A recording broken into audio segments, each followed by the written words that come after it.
امام جعفر صادق رحمۃ اللہ تعالی علیہ امام حسین رضی اللہ تعالی عنہ کے پڑپوتے ہیں۔ امام حسین رضی اللہ تعالی عنہ کے بیٹے ہیں حضرت سیدنا امام علی زین العابدین، ان کے بیٹے ہیں حضرت سیدنا امام محمد باقر، حضرت سیدنا امام محمد باقر رحمۃ اللہ تعالی علیہ کے بیٹے ہیں حضرت امام جعفر صادق رحمۃ اللہ تعالی علیہ۔ ان کی ولادت 17 ربیع الاول 80 یا 83 ہجری کو پیر شریف کے دن مدینہ منورہ میں ہوئی۔ آپ کی کنیت ابو عبداللہ اور ابو اسماعیل ہے۔ آپ کا لقب فاضل بھی ہے، طاہر بھی ہے، اور آپ کا لقب صادق بھی ہے۔ اس وجہ سے آپ کو امام جعفر صادق کہا جاتا ہے کہ صادق آپ کا لقب ہے۔ اور آپ کو صادق کہنے کی علماء کرام نے بڑی پیاری وجہ یہ بیان فرمائی کہ چونکہ صادق کا معنی ہوتا ہے سچ بولنے والا، اور حضرت امام جعفر صادق رحمۃ اللہ تعالی علیہ اسم بامسمہ تھے، یعنی اس قدر آپ سچے تھے کہ آپ کا لقب ہی صادق پڑ گیا کہ آپ سے کبھی کسی نے جھوٹ کی کوئی بات نہ سنی، تو اس لیے آپ کو جو ہے وہ امام جعفر صادق کہا جاتا ہے۔ یہ آپ کی سچائی کی وجہ سے آپ کا لقب صادق یہ پڑ گیا۔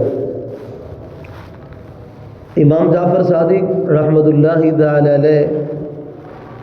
اپنی والدہ کی طرف سے یہ صدیقی ہے، اور والد کی طرف سے امام حسین رضی اللہ تعالی عنہ کی اولاد میں سے یہ ہے۔ یہ والد کی طرف سے حسینی اور والدہ کی طرف سے آپ جو ہے وہ صدیقی ہیں۔ آپ عظیم الشان تابعی بھی ہیں کہ صحابی وہ ہوتا ہے جس نے ایمان کی حالت میں پیارے آقا صلی اللہ علیہ وسلم کی صحبت پائی ہو اور خاتمہ ایمان پر ہوا ہو، وہ صحابی ہوتا ہے۔ اسی طرح جو ایمان کی حالت میں کسی صحابی کی صحبت کو پائے وہ تابعی کہلاتا ہے۔ تو حضرت امام جعفر صادق رحمۃ اللہ تعالی علیہ نے حضرت سیدنا انس بن مالک رضی اللہ تعالی عنہ اور حضرت سہل بن سعد رضی اللہ تعالی عنہ، ان دو عظیم الشان صحابہ کرام سے آپ کی ملاقات اور صحبت ثابت ہے۔ اس وجہ سے آپ نہ صرف اللہ رب العالمین کے ایک برگزیدہ ولی ہیں بلکہ آپ تابعی بھی ہیں۔ اللہ نے آپ کو مقام تابعیت بھی عطا فرمایا۔ اور امام جعفر صادق رحمۃ اللہ تعالی علیہ خود ایسی عظیم الشان کی ہستی ہے کہ ان سے فیض پانے والے لوگوں میں نام جو ہے آپ کے اپنے شہزادے حضرت سیدنا امام موسیٰ کاظم رحمۃ اللہ تعالی علیہ کا بھی شامل ہے۔ اور اسی طرح حضرت امام جعفر صادق رحمۃ اللہ تعالی علیہ سے فیض پانے والے اور آپ سے علم سیکھنے والوں میں جو دوسرا بڑا نام ہے فقہ حنفی کے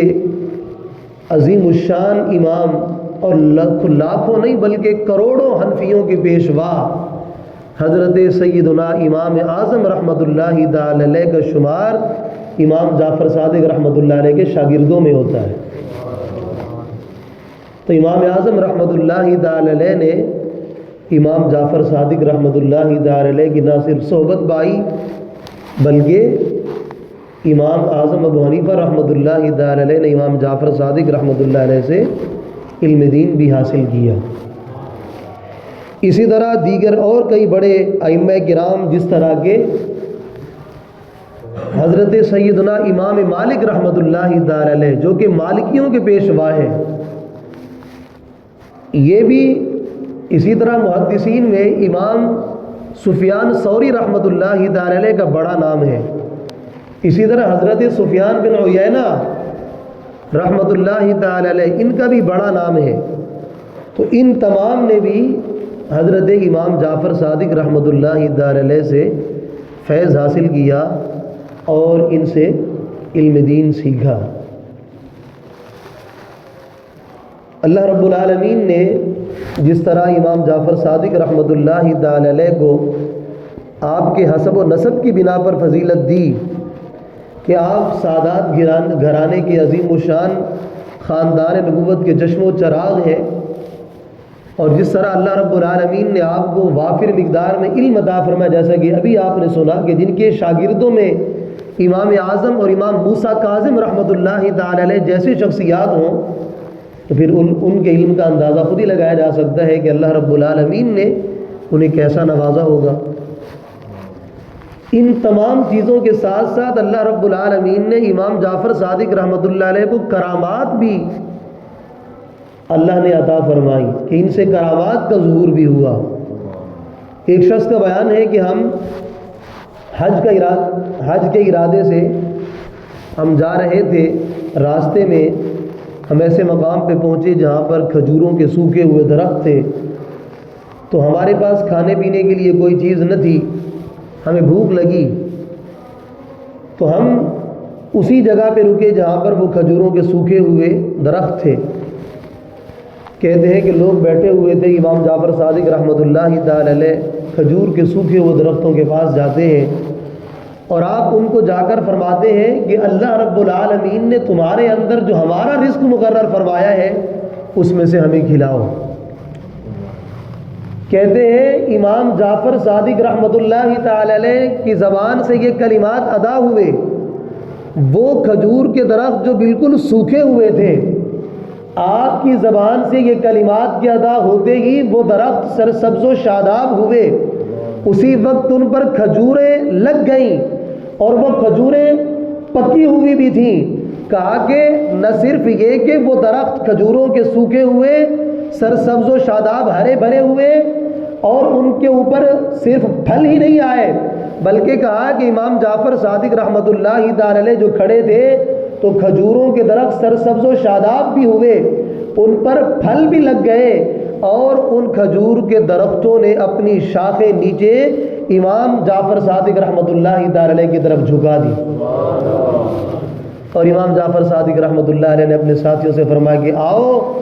اللہ رب العالمین نے جو تمہارا رزق مقرر فرمایا اس میں سے تم بھی کھا لو۔ وہ لوگ جنہوں نے امام جعفر صادق رحمۃ اللہ علیہ کے ساتھ وہ کھجوریں کھائیں، وہ کہتے ہیں کہ زندگی میں ہم نے اس سے پہلے اس جیسی لذیذ ترین کھجوریں کبھی نہ کھائی تھیں جو ہم نے اس دن وہ کھجوریں کھائی۔ تو امام جعفر صادق رحمۃ اللہ تعالی علیہ کو اللہ رب العالمین نے بڑا مقام عطا فرمایا۔ اسی طرح آخری بات کرتا ہوں کیونکہ ٹائم ہمارا ختم ہو رہا ہے۔ حضرت امام جعفر صادق رحمۃ اللہ تعالی علیہ مکہ مکرمہ کی گلیوں میں، آپ جو ہے وہ گلیوں میں سے گلی میں جا رہے ہیں کہ آپ دیکھتے ہیں کہ ایک عورت ہے، وہ ایک گائے مری ہوئی ہے، اس کے اوپر بیٹھے روئے جا رہی ہے۔ امام جعفر صادق رحمۃ اللہ تعالی علیہ اس روتی ہوئی عورت سے پوچھتے ہیں کہ کیا ہوا، تم کیوں رو رہی ہو؟ تو کہتی ہے کہ میری ایک گائے تھی، بس یہی میری پونجی تھی، اس کے سوا میرے پاس اور کوئی چیز نہیں، یہ بیمار ہوئی اور اچانک مر گئی، تو میں اس گائے کے مرنے کی وجہ سے رو رہی ہوں۔ امام جعفر صادق رحمۃ اللہ تعالی علیہ فرمانے لگے کہ اگر تم کہو تو میں جو ہے وہ اس مری ہوئی گائے کو زندہ کر دوں۔ عورت کہنے لگی کہ میں پہلے ہی مصیبت میں ہوں اور آپ مجھ سے مذاق کر رہے ہیں۔ آپ نے فرمایا نہیں، مذاق نہیں کر رہا، اگر تم چاہو تو میں تمہاری اس مری ہوئی گائے کو زندہ کر دوں۔ اس نے کہا تو بڑی اچھی بات ہے اگر آپ زندہ کر دیتے ہیں تو۔ امام جعفر صادق رحمۃ اللہ تعالی علیہ نے کچھ پڑھا اور پھر آپ نے کہا کہ اللہ کے حکم سے کھڑی ہو جاؤ، آپ نے اس کے پاؤں پر اور اس کے سر سے پکڑ کر ذرا ہلایا تو وہ مری ہوئی گائے زندہ ہو کر کھڑی ہو گئی، مری ہوئی گائے زندہ ہو کر کھڑی ہو گئی۔ اللہ رب العالمین نے اپنے محبوب صلی اللہ علیہ وسلم کے غلاموں کو ایسی شان عطا فرمائی ہے، تو آپ دیکھیں کہ چاہیں تو اشاروں سے اپنے کایا ہی پلٹ دیں دنیا کی، ارے یہ تو شان ہے خدمت گاروں کی، سردار کا عالم کیا ہوگا۔ جب یہ شان خدمت گاروں کی ہے تو پھر میرے آقا صلی اللہ تعالیٰ علیہ وآلہ وسلم کی عظمت و شان کا اندازہ کیسے کیا جا سکتا ہے۔ آج کی شب 15 رجب المرجب کی شب ہے، اور یہ شب امام جعفر صادق رحمۃ اللہ تعالی علیہ کے عرس کی شب ہے۔ ہمیں چاہیے کہ امام جعفر صادق رحمۃ اللہ تعالی علیہ کی کہ ایصال ثواب کا بھی سلسلہ کریں، نیاز کا بھی اہتمام کریں، کہ حضرت مفتی احمد یار خان نعیمی رحمۃ اللہ علیہ فرماتے ہیں کہ تجربے سے یہ بات ثابت ہے کہ جو شخص امام جعفر صادق رحمۃ اللہ تعالی علیہ کے نام کی نیاز کرتا ہے، ان کے لیے ایصال ثواب کرتا ہے، تو اس کی جتنی بھی رکاوٹیں اور اس پر مصیبتیں ہوتی ہیں، امام جعفر صادق رحمۃ اللہ علیہ کی نیاز کی، ان کو ایصال ثواب کی برکت سے اللہ رب العالمین وہ مصیبتیں دور فرما دیتا ہے۔ اللہ رب العالمین ہم سب کو امام جعفر صادق رحمۃ اللہ تعالی علیہ سچی عقیدت عطا فرمائے۔ اللہ رب العالمین تمام اولیاء کاملین کی محبت سے ہم سب کے سینوں کو مدینہ بنائے، آمین۔ وما علینا الا البلاغ۔